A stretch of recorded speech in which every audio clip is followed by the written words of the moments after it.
Nous avons donc l'ampoule est une résistance aux électrons. Voilà Redouane. Ici, lorsqu'on a une ampoule, qu'est-ce qui arrive? C'est que c'est une résistance avant tout. C'est une résistance avec un but précis. Donc, si on regarde encore notre circuit ici, si nous avons une ampoule est une résistance qui émet de la lumière. Donc, si on a des petites ampoules ici des petites ampoules d'ailes, on a de la lumière qui est créée avec peu de chaleur. Si on a des ampoules incandescentes, on a des ampoules qui vont s'allumer avec de la lumière, mais aussi avec de la chaleur. Si nous avons le grille-pain, par exemple, que je vais aller me faire peut-être des rôtis tout à l'heure, nous avons un grille-pain qui, lorsque les électrons sont ralentis par la résistance, ça va faire chauffer les éléments pour faire griller le pain. Si nous avons, alors ça crée de la chaleur. Le son, alors bien souvent le téléphone, mais je ne l'ai pas avec moi ici. Notre téléphone, tiens, je vais prendre un vieux ici. Si on prend notre téléphone comme ceci, voyons voir. Si on prend un téléphone comme ceci, nous avons un appareil qui a une batterie derrière qui va chercher de l'énergie. Et comment est-ce que cette énergie est transformée? Avec résistance. Donc, on peut contrôler les résistances. On peut avoir de la lumière sur notre écran. On peut avoir du son pour la voix des personnes ou la musique sur les vidéos. On peut aussi transformer la voix en impulsion électrique pour transférer la voix. Il y a la vibration des téléphones, ça c'est le mouvement. Tout ce qui est moteur électrique, c'est une résistance dans laquelle on contrôle les électrons. Et bien sûr, notre téléphone, des fois, réchauffe s'il est utilisé un peu trop rapidement. Des fois, on utilise beaucoup ses capacités. Donc, c'est aussi simple que ça. La façon qu'on contrôle les électrons, ça nous permet de pouvoir diriger l'énergie où on veut. Donc, par exemple, si on prend des personnes qui vont à l'école et s'assoient sur une chaise, ou on a des travailleurs dans un bureau qui s'assoient sur une chaise pour travailler, qu'est-ce qui arrive? C'est que nous avons des personnes qui aiment bouger et on aime bouger et penser. Par contre, lorsqu'on s'assoit sur une chaise, à ce moment-là, notre corps n'a pas besoin de penser à bouger, de garder l'équilibre, de s'assurer que les muscles fonctionnent. À ce moment-là, le corps peut maximiser l'activité cérébrale. Donc, on met une résistance en nous assoyant de façon à ce qu'on redirige notre travail pour le cerveau. De la même façon, si on a des athlètes et qu'on veut faire, je ne sais pas, on veut jouer au foot, on peut décider d'avoir le déjeuner et de jouer au foot quelques heures après. Donc, on va manger peut-être à 8 heures le matin et on va jouer vers 11 heures, 11h30. Par contre, ça va fonctionner très bien. L'énergie du corps va être donnée aux muscles et ça va bien. Par contre, si quelqu'un décide de manger un grand dîner et à ce moment-là, aller jouer au foot 15 minutes plus tard, on se retrouve avec des aliments dans l'estomac. Notre corps veut rediriger une quantité d'énergie pour digérer et à ce moment-là, notre corps, on dit, on doit faire la digestion et maintenant, on doit donner des efforts avec les muscles. Alors ici, on peut diriger l'énergie en deux aspects différents. La difficulté, c'est que si on décide de courir beaucoup, notre corps va dire pour survivre, il va falloir arrêter la digestion. C'est pour ça que quelquefois, si on mange un grand repas et on veut être actif tout de suite après, on se retrouve avec notre estomac un peu en boule et des fois, le stress cause cela aussi. Et ça, c'est le corps qui dit, OK, moi, je dois bouger, mais je dois digérer, je dois décider lequel que je peux faire. Donc, c'est une certaine résistance à savoir où va l'énergie. Donc, ça, c'est souvent des analogies que j'aime bien faire. Alors, donc, l'ampoule, voilà. Une résistance, ça veut dire qu'elle résiste aux électrons, c'est-à-dire un réchauffement dû au frottement des électrons. Voilà. Donc, je vais faire un exemple. Si on a un fil de cuivre, donc voyons voir. Donc, si on pense... Alors ici, ça, c'est mon bureau. J'ai une souris, je sais que j'ai un câble. La raison, c'est que mon bureau ici, il n'y a pas de problème. Oups. Un instant. J'ai un peu de difficulté avec l'écran. Parfait. Donc, j'ai ma souris qui est ici avec un câble. Ce qui se passe, c'est qu'il y a ici, dans le câble, un petit fil de cuivre. Alors, qu'est-ce qui se passe ici? Si nous avons un fil de cuivre comme cela,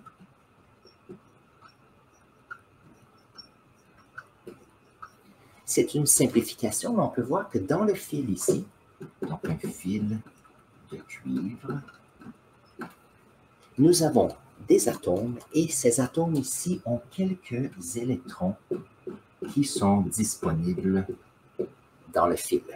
Ces électrons gravitent autour des noyaux de ces atomes de cuivre et tout va bien. Mais chose intéressante, il n'y a pas d'électricité qui circule ici si le fil n'est pas connecté. S'il n'est pas connecté, les électrons se promènent où ils sont, à la vitesse de la lumière. Il y a des électrons qui vont de ce côté-ci, l'autre comme ça et l'autre comme ça. Ça veut dire que rien ne se passe. Par contre, aussitôt que je connecte ma souris, par exemple, à ce moment-là, lorsque je clique sur le bouton de la souris, j'envoie un détail ou j'envoie une information de la souris jusqu'à l'ordinateur. Et quelle est l'information? C'est des électrons que je décide de pousser ici. Maintenant, ce qui est intéressant, c'est que si je pousse un électron comme ça, les électrons n'aiment pas être un à côté de l'autre. Alors, l'électron qui arrive ici va dire à cet électron, c'est très bien, mais moi, je veux ta place. Donc, l'électron va passer ici. L'électron qui est là va passer ici, l'électron qui est là va passer là, l'électron ici va passer. Donc, qu'est-ce qui va arriver? C'est que nous allons avoir des électrons qui vont aller dans une direction vers l'autre.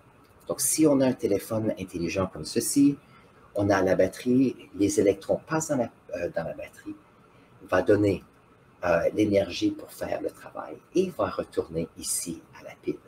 Donc, ça ici, c'est une façon que nous avons des fils qui font le travail. Et en passant, on appelle ceci le courant continu. Le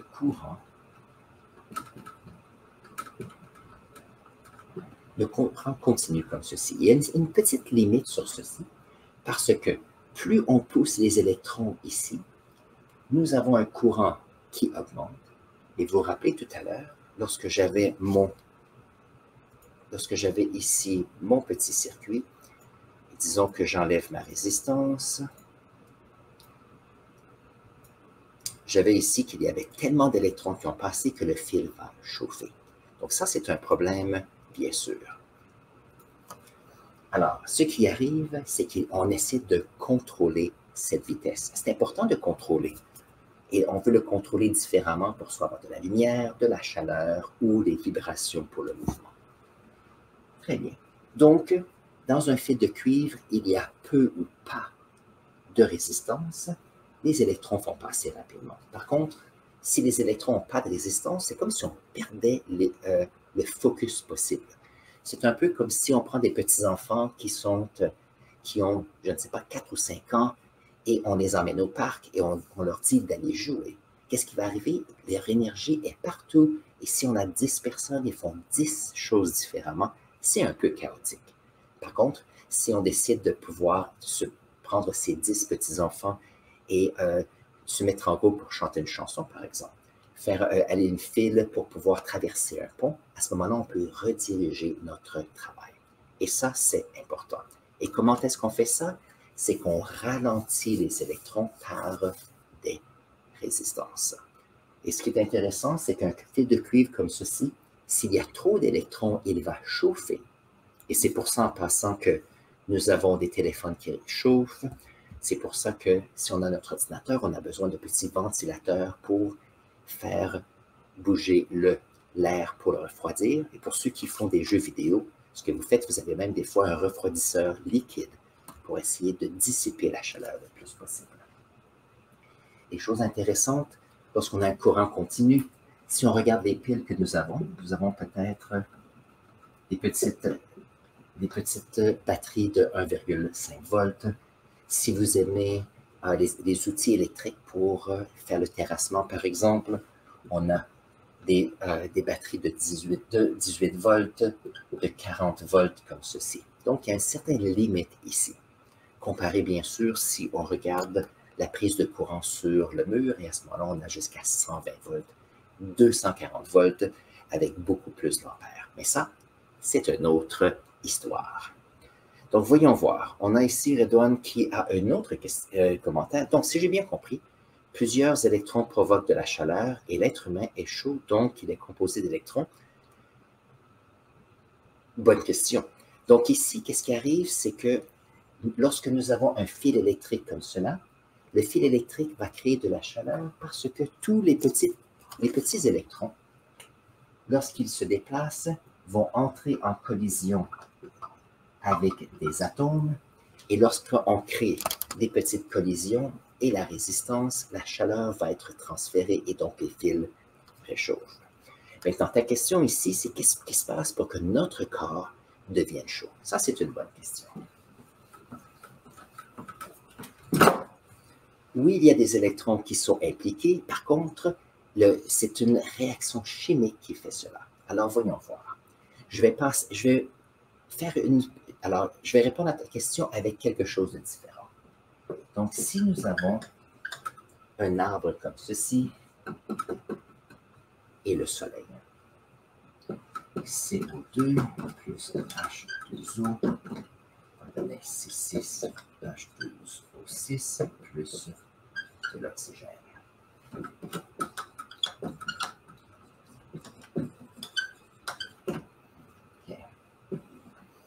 Je parle de la photosynthèse parce que la plupart d'entre nous avons déjà pensé à cette idée. La photosynthèse, c'est que dans un arbre, dans les feuilles ont des petites, on appelle ça des organelles qui vont prendre l'énergie du soleil, qui vont prendre l'eau et le dioxyde de carbone et en faire du glucose ou en faire des matériaux de construction pour cette plante. Et bien sûr, il y a de l'oxygène. C'est fantastique, on adore l'oxygène parce qu'on en a besoin. Un instant. Maintenant, ça veut dire que, oups, on va mettre une petite couleur, ça serait bien. Ça veut dire que pour que la réaction chimique fonctionne, on a besoin de l'énergie du soleil qui prenne ces molécules. Il y en a 6 de celui-ci, 6 de celui-là. On le met ensemble et on se retrouve avec des molécules qui sont plus grosses avec de l'oxygène. Et en passant, il y a 6 molécules comme ça.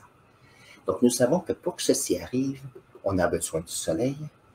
Donc, ici, dans le glucose, on peut l'appeler aussi le sucre, il y a ce qu'on appelle de l'énergie chimique comme cela. Maintenant, ça se passe dans la nature. Maintenant, lorsque nous inspirons de l'oxygène, 6 oxygènes comme ceci. Et bien sûr, nous mangeons de la nourriture pour avoir de l'énergie. Ici, le glucose ou le sucre. Comme cela. Alors ici, nous avons de l'énergie chimique.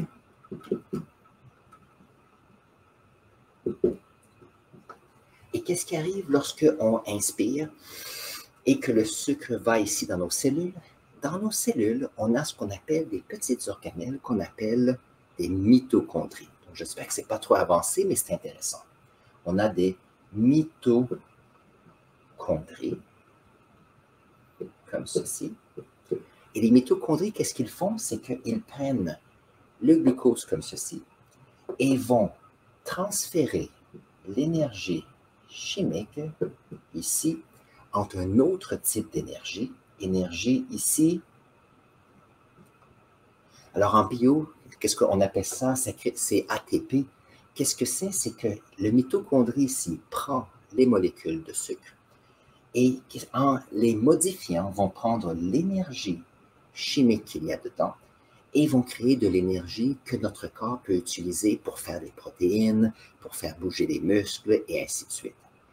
Alors, les déchets de cela seront CO2, et ça on le sait parce que lorsqu'on expire, c'est un des déchets. Et la deuxième chose, nous avons de l'eau aussi. Et ça on le sait parce que si on va près d'une fenêtre qui fait froid à l'extérieur et on expire, on peut voir une certaine petite buée qui est sur la fenêtre. Et donc, on sait que lorsqu'on expire, on expire du CO2 et de l'eau. Mais ici, qu'est-ce qui arrive? C'est qu'on se retrouve avec de l'énergie. comment est-ce que les électrons sont impliqués dans ça?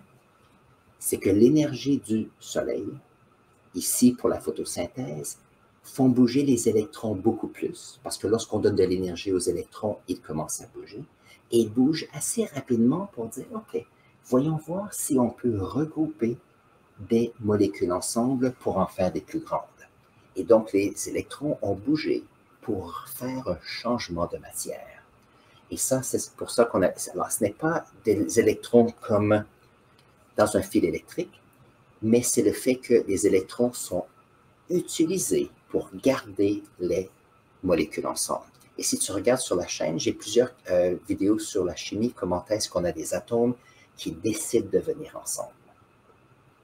Et donc, notre corps prend ces grosses molécules avec de l'énergie chimique, et à l'intérieur de nos cellules, les électrons, on prend l'énergie que les électrons avaient pour retourner dans les molécules plus petites. Et donc, à ce moment-là, on se retrouve avec de l'énergie disponible pour faire fonctionner nos muscles. Et la conséquence de cela, de cette énergie, c'est qu'on a une température corporelle. Donc, bien sûr, la température du corps, c'est peut-être 97,2 degrés Celsius. Oh, non, c'est pas ça. J'ai fait un mélange de Fahrenheit et puis de Celsius. C'est 37,2 degrés Celsius. Ça, c'est la température du corps. Ça veut dire que lorsque notre corps fonctionne optimalement, ça, c'est à peu près la température du corps. Ça peut monter de quelques points. Ici, c'était 37,6, ça peut être 37,1. Et ça, en général, c'est un peu comme on pourrait dire la vitesse de croisière. L'énergie a une conséquence, ça produit de la chaleur. Alors, si on décide de faire de la course ou de l'activité physique, on a plus de travail dans notre corps, plus d'énergie dégagée. La température peut augmenter un petit peu plus. Si nous dormons la nuit, il y a des personnes qui, leur température va descendre un petit peu durant la nuit parce qu'on fait moins de travail. Et bien sûr, vous allez dire, qu'est-ce que c'est lorsqu'on a de la fièvre? La raison pour cela, c'est lorsque notre corps a un virus ou doit réparer quelque chose, notre corps commence à dire, oh, je dois réparer mon corps, je dois m'assurer qu'il fonctionne bien ou combattre un virus. Ça veut dire que notre corps commence à travailler de plus en plus rapidement, de plus en plus fort. Conséquence, c'est qu'on a de plus en plus d'énergie qui est nécessaire pour que le corps fonctionne bien. Et la conséquence, on a la température du corps qui va monter à 38, 39, 40 degrés Celsius. Et il faut faire attention si les températures sont trop hautes, bien sûr. Donc, ça, c'est bien. Et puis, le soleil, oh, ça, c'est une bonne question. Donc, ça sera la dernière question qu'on a aujourd'hui. Merci, Redouane. Excellente question que tu as ici.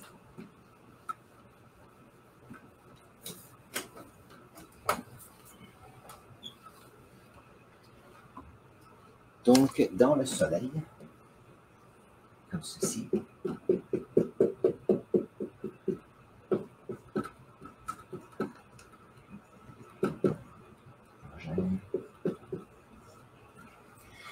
dans notre soleil, il y a de l'hydrogène. Alors, il y a d'autres types d'éléments chimiques, mais l'hydrogène, c'est la plus petite particule qui existe ici. Et un atome, donc une particule d'hydrogène, c'est une petite particule positive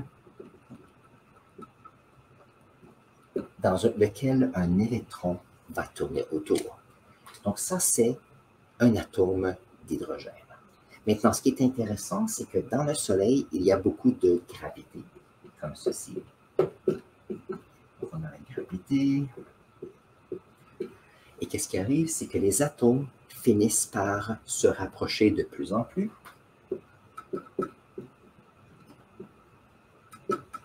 Alors, qu'est-ce qui arrive? C'est que lorsque nous avons ici deux atomes d'hydrogène qui sont ensemble, qu'est-ce qui va arriver?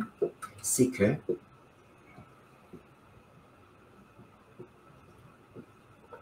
nous allons avoir deux atomes d'hydrogène qui sont des particules très, très simples dans notre univers, qui vont se regrouper ensemble, donc les deux charges positives qui sont les noyaux, qui est comme la masse spécifique de notre univers, se rapprochent ensemble. Donc, on ne peut pas le faire sur la planète Terre parce que ça prend tellement d'énergie pour être ensemble.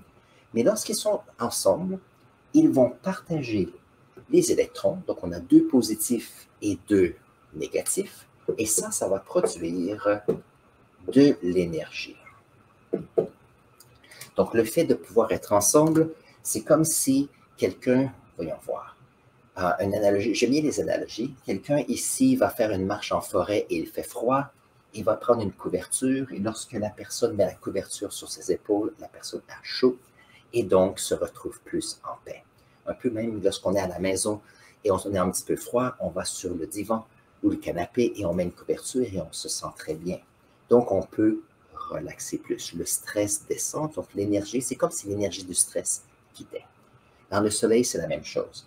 On a 2 atomes d'hydrogène qui ensemble forment une nouvelle atome et celles-ci, on les appelle des atomes d'hélium, comme ceci, et il y a de l'énergie qui est faite. Maintenant, dans le soleil, il y a une quantité presque infinie, c'est pas infini, mais une tellement grande quantité d'atomes d'hydrogène qu'il y a des milliards, de milliards, de milliards, de milliards d'atomes qui viennent ensemble.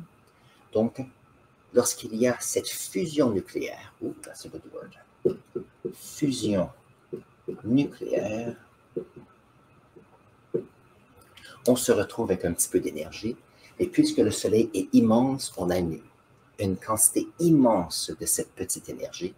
Et il y a tellement d'énergie que ça devient notre étoile qui brille et nous envoie la chaleur au fur et à mesure. Donc, ça, c'est intéressant. C'est une excellente question parce que lorsqu'on parle de courant, on peut parler d'électrons qui sont dans un fil électrique, qui sont encore les mêmes électrons dans notre corps humain, mais agissent différemment. De la même façon que dans le Soleil, on a encore des électrons qui agissent un peu différemment aussi. Ça, ce sont d'excellentes questions. Et je te suggère, si tu as la chance, va faire un tour sur la chaîne. Et si tu fais chimie, par exemple, si tu fais énergie, tu auras la chance de voir quelques petites vidéos. Et bien sûr, reviens nous voir à la même heure samedi prochain. Je suis ici pour continuer à répondre à vos questions et ça me fera plaisir de répondre à tes questions encore la semaine prochaine. Sur ce, Redouane, passe une excellente journée. Pour les autres personnes qui étaient avec nous aujourd'hui, je vous souhaite une fantastique journée. Donc, pour les vidéos que je vais mettre cette semaine, si vous avez des questions de clarification, vous les mettrez dans la section commentaires parce que je regarde vos commentaires pour faire ces émissions que je fais à chaque semaine et que j'aime beaucoup faire. Alors, sur ce, passe une excellente semaine. Redouane, passe une excellente semaine aussi et on se voit la semaine prochaine. Au revoir.